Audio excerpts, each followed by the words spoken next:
Chapter 3, The Recognition.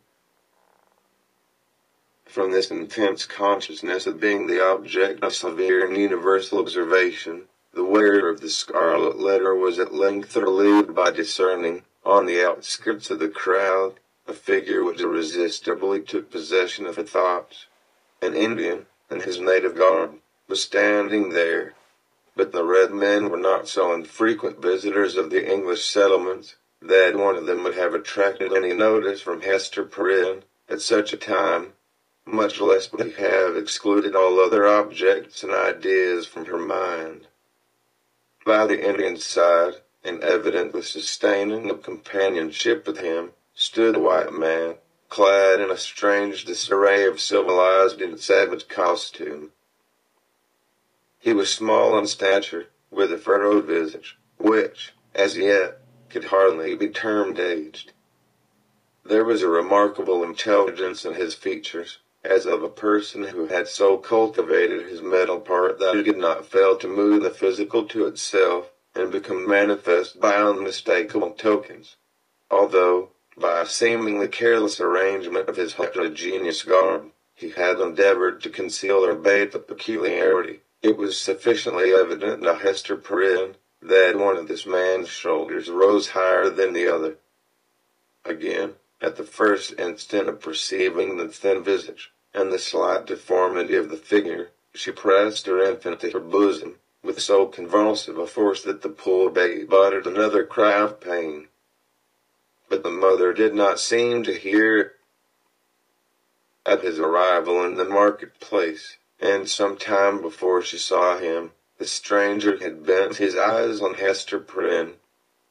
It was carelessly, at first, like a man chiefly accustomed to look inward, and to whom external matters are of little value and import, unless they bear relation to something within his mind. Very soon, however, his look became keen and penetrating.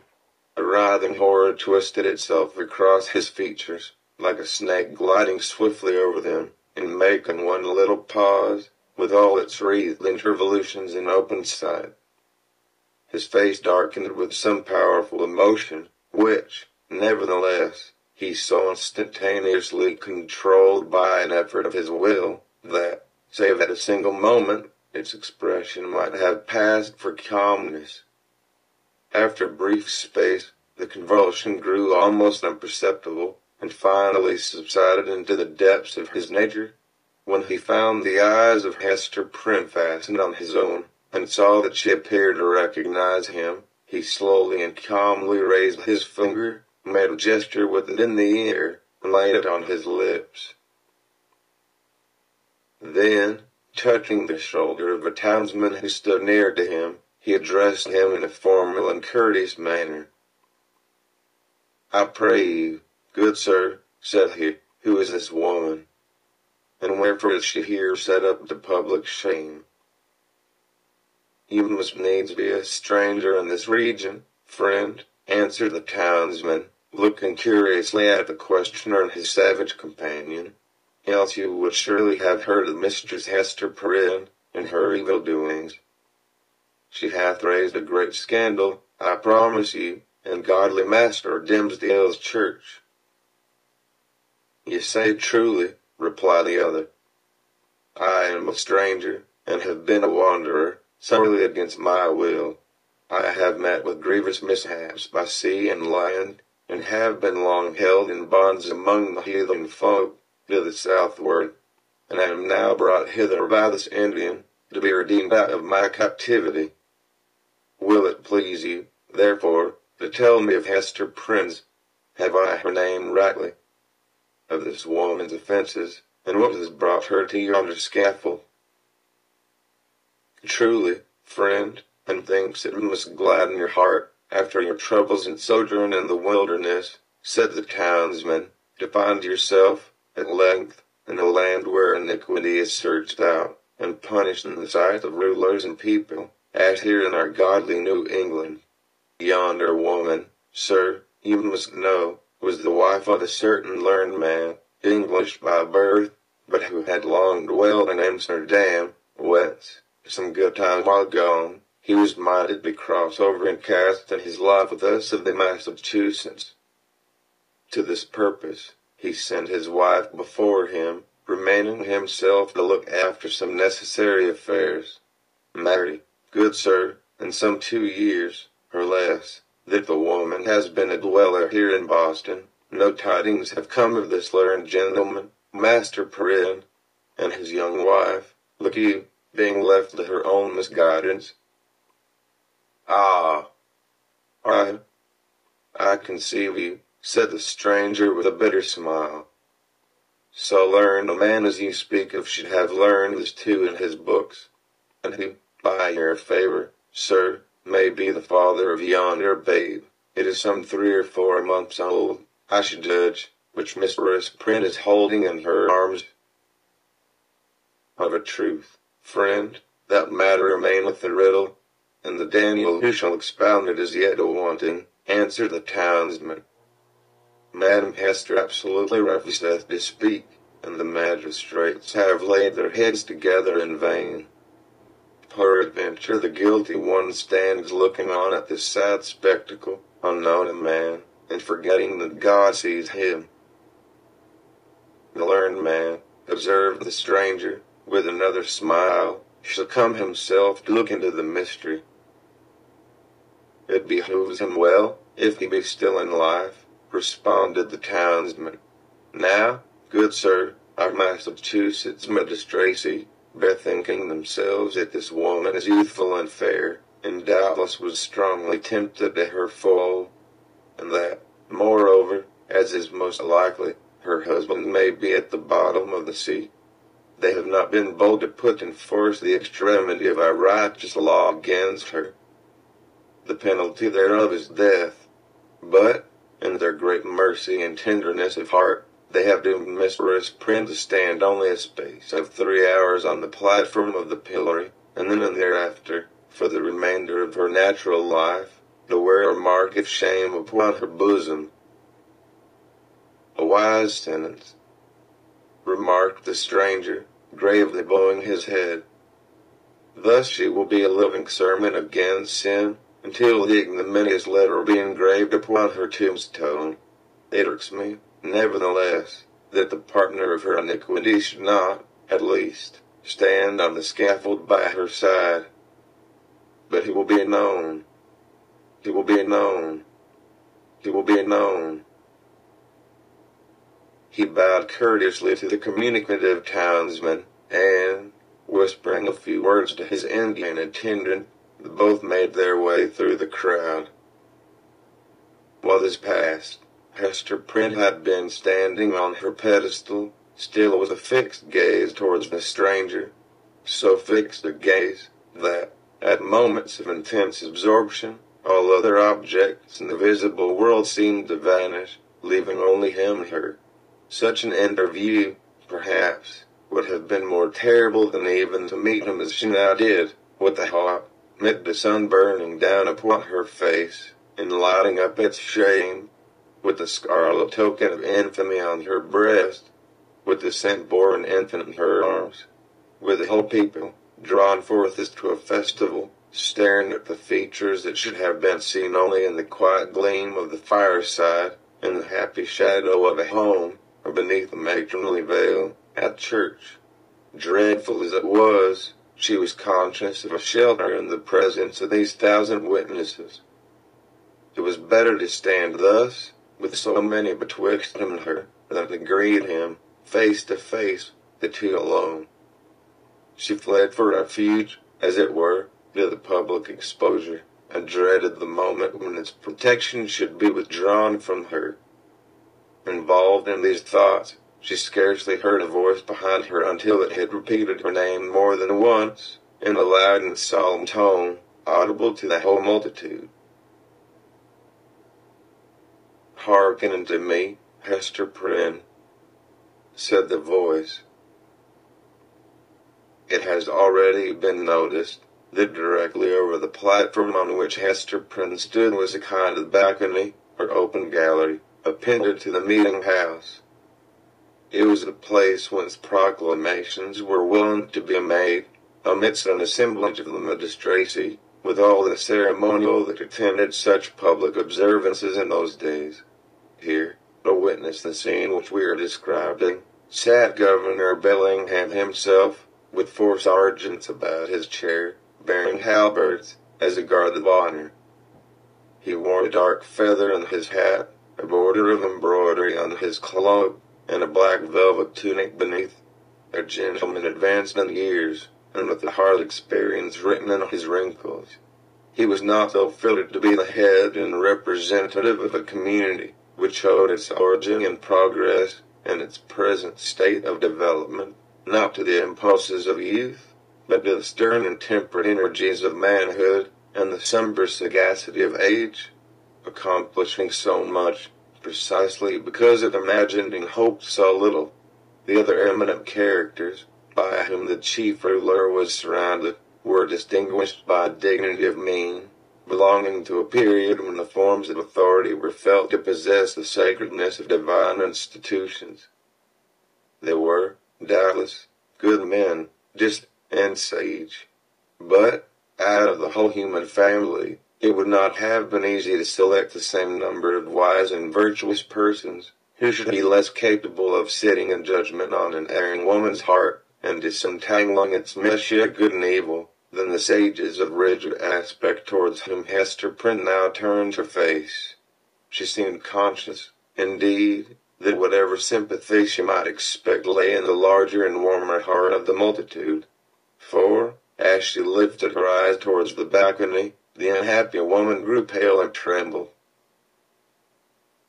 The voice which had called her attention was that of the Reverend and famous John Wilson, the eldest clergyman of Boston, a great scholar, like most of his contemporaries in the profession, and withal a man of kind and genial spirit.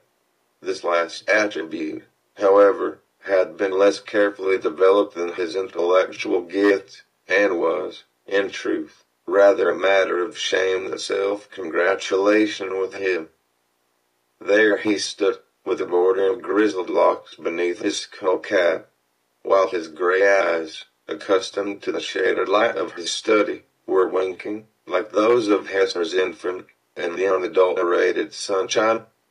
He looked like the darkly engraved portraits which we see prefixed to old volumes of sermons, and had no more right than one of those portraits would have, to step forth, as he now did, and meddle with a question of human guilt, passion, and anguish.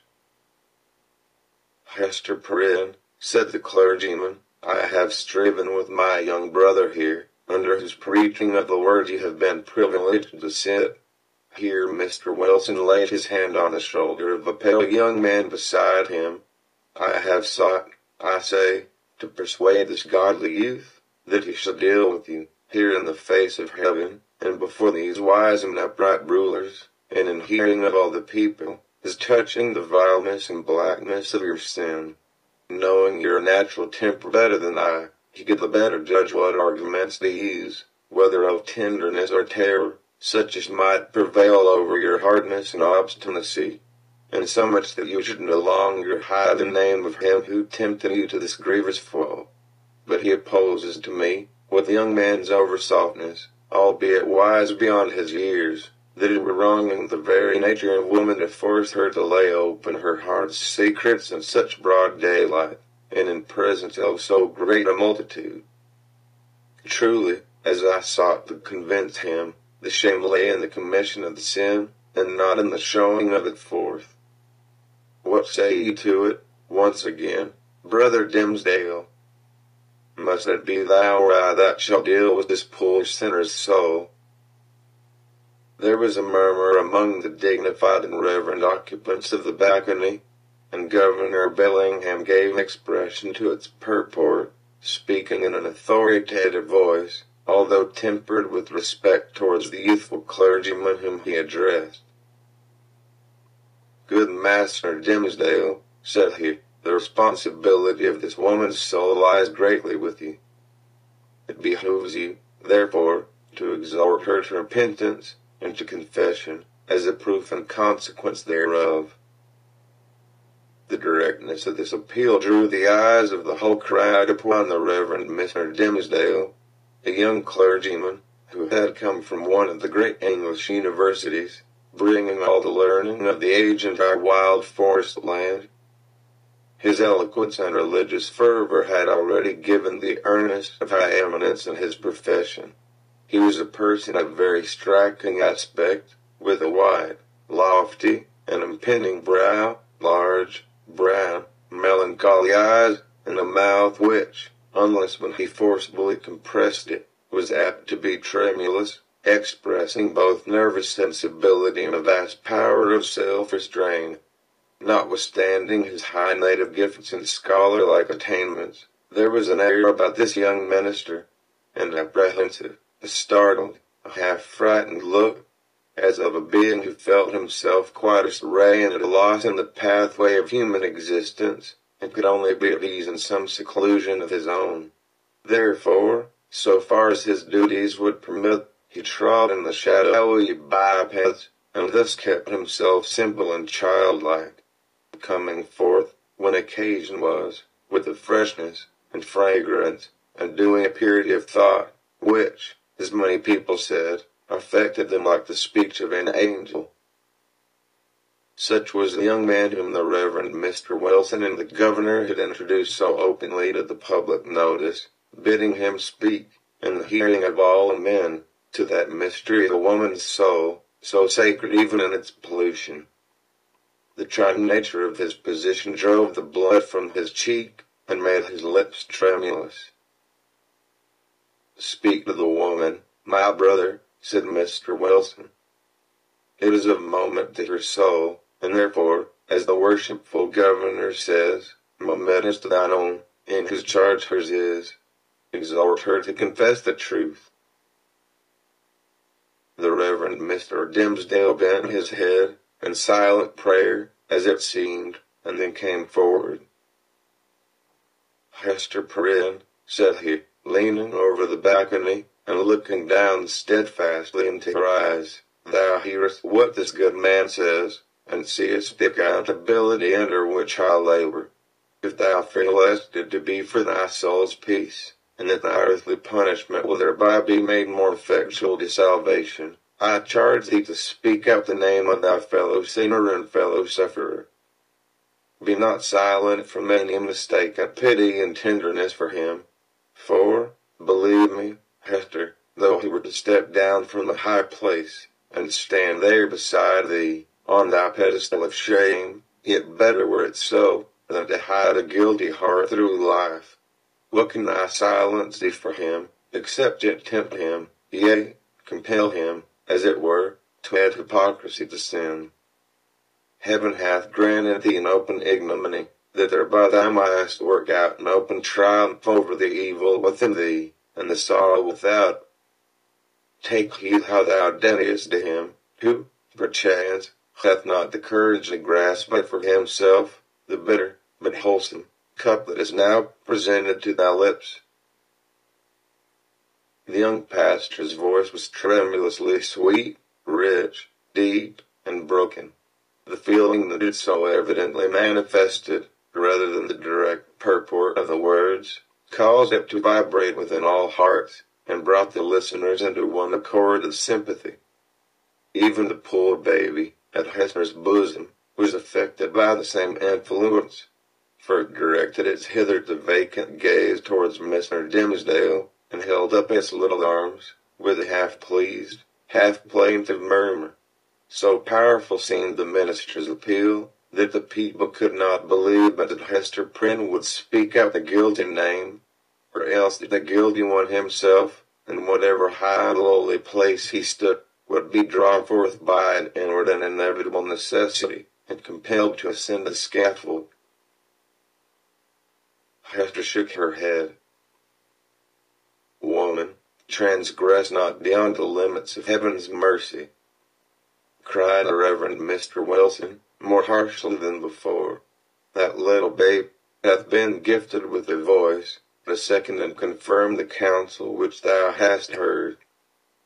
Speak out the name. That, and thy repentance, may avail to take the scarlet letter off thy breast."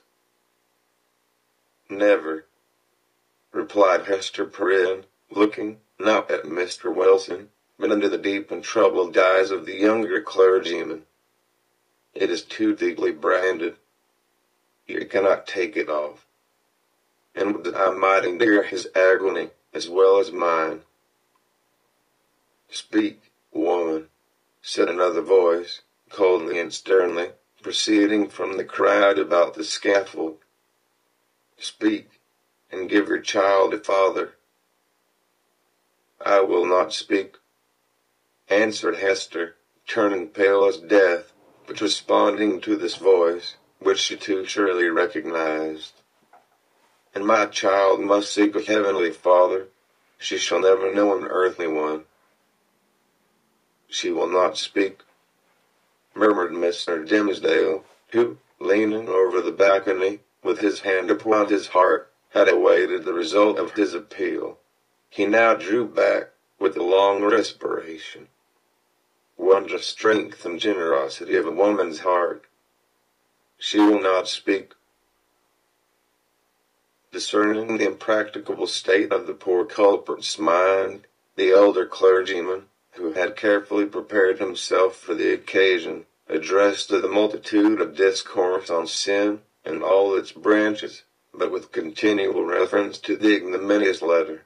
So forcibly did he dwell upon his symbol, for the hour or more during which his periods were rolling over the people's heads, that it assumed new terrors in their imagination, and seemed to derive its scarlet hue from the flames of the infernal pit. Hester Prynne, meanwhile, kept her place upon the pedestal of shame, with glazed eyes, and an air of weary indifference. She had borne, that morning, all that nature could endure, and as her temperament was not of the order that escapes from too intense suffering by swoon, her spirit could only shelter itself beneath a stony crust of insensibility, while the faculties of animal life remained entire. In this state, the voice of the preacher thundered remorselessly, but unavailingly, upon her ears. The infant, during the latter portion of her ordeal, pierced the air with its wailings and screams. She strove to hush it, mechanically, but seemed scarcely to sympathize with its trouble. With the same hard demeanor, she was led back to prison, and vanished from the public gaze within its iron clamped portal. It was whispered, by those who peered after her, that the scarlet letter threw a lurid gleam along the dark passageway of the interior.